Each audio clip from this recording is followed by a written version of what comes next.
উত্তর দিচ্ছ না কেন? টাকা কোত্থেকে পাইছো? পাসপোর্ট টাকা তারা বাবু ছিল প্ল্যান পেমেন্ট দিছ 6 মাস ধরে তুমি কোনো ইমেল চেক করো না, তাহলে এই ক্লায়েন্টটা আসলো কোত্থেকে? আর শোনা তো হ্যান্ডেল করবা আইতেছিলাম আইতে বসতে তোমার সবকিছু মনে রাখতে। বাচ্চা তুই আমার টাকা চুরি করে খাইতেছিস? হ্যাঁ, আমি তোকে পুলিশে দিব। আরে আমি নিজের টাকা দিছি তো। কোথায় পাইছিস তুই টাকা? আমি এখনই পুলিশ ফোন করব। কি করতেছ তুমি? হ্যাঁ পুলিশ অর্ডার বাচ্চার কাস্টডি মা ফারজান আক্তারকে দেওয়া হোক। নিজের পায়ে নিজের কুড়াল মারার গল্পটা শুনতে চান?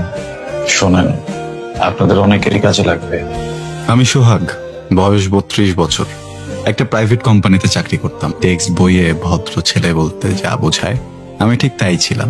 10টা 5টা চাকরি শেষে সোজা বাসায় ঢুকে যেতাম, কোনো কিছুতে ছিলাম না।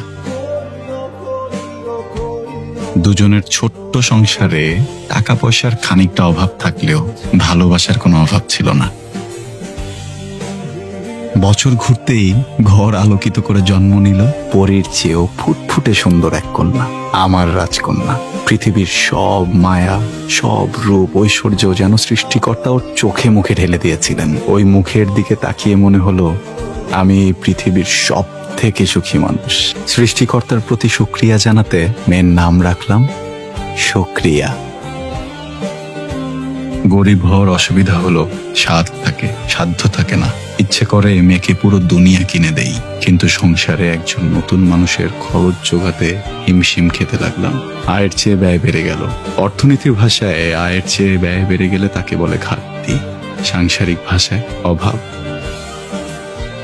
অভাবের সাথে যুদ্ধ করতে দেখা করলাম আমার একমাত্র সচ্ছল বন্ধু হাদির সাথে।